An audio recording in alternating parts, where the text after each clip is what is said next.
virus doesn't move unless we move.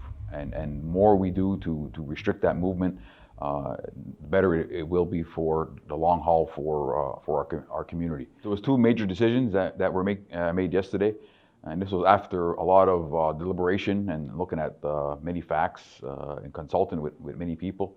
I guess the biggest news is the requirement for all non-essential retail business to close effective midnight, December 31st or January 1st, which would include all the retail and manufacturing processes within the community. We obviously know a large percentage of that is the tobacco industry. Unfortunately, we come to a point within the second wave of the pandemic that we need to act more strong, be more aggressive in our approach, and by stopping the movement of people the best we possibly can, through business closures and other measures we've been taking, we feel that it's a necessary move at this point in time. We are working on a communications that's going to be going out very shortly to all the businesses, explaining in more detail what this means for them, as well as for the businesses who are not impacted. There are some businesses are going to continue to operate.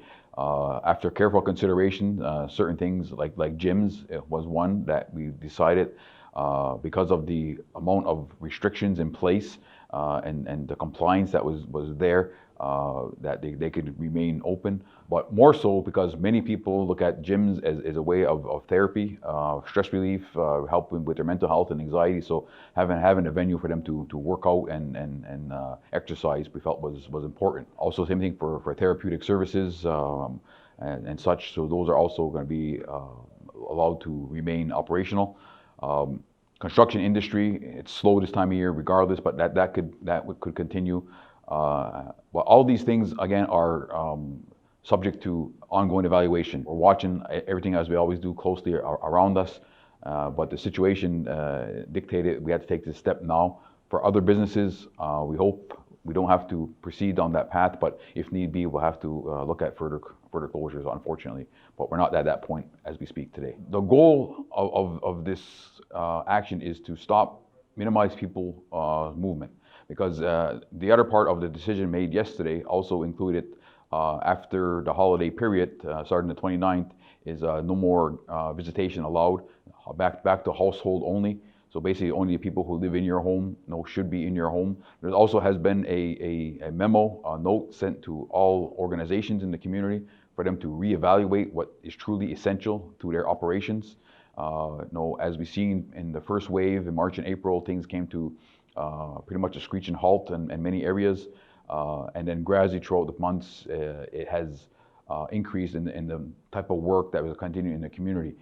And they're asked now to revisit and look at really what is essential, and those works that are not truly essential, or things that can wait a period of time. At this point, they should.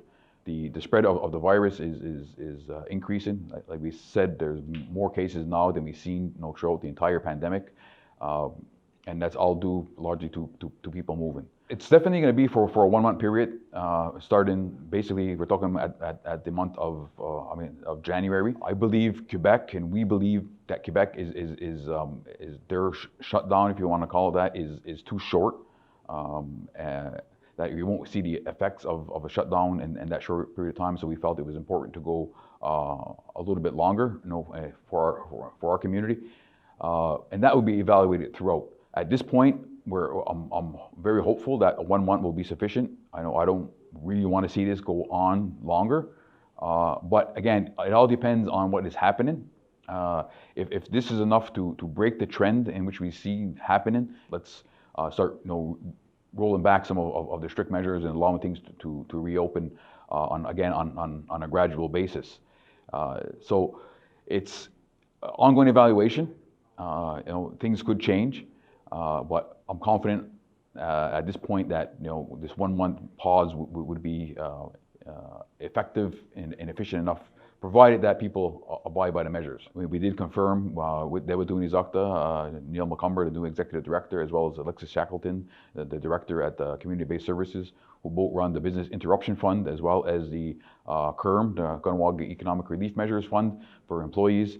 They are all available. And starting January 4th, people could go apply if they need assistance either for their business or as employees.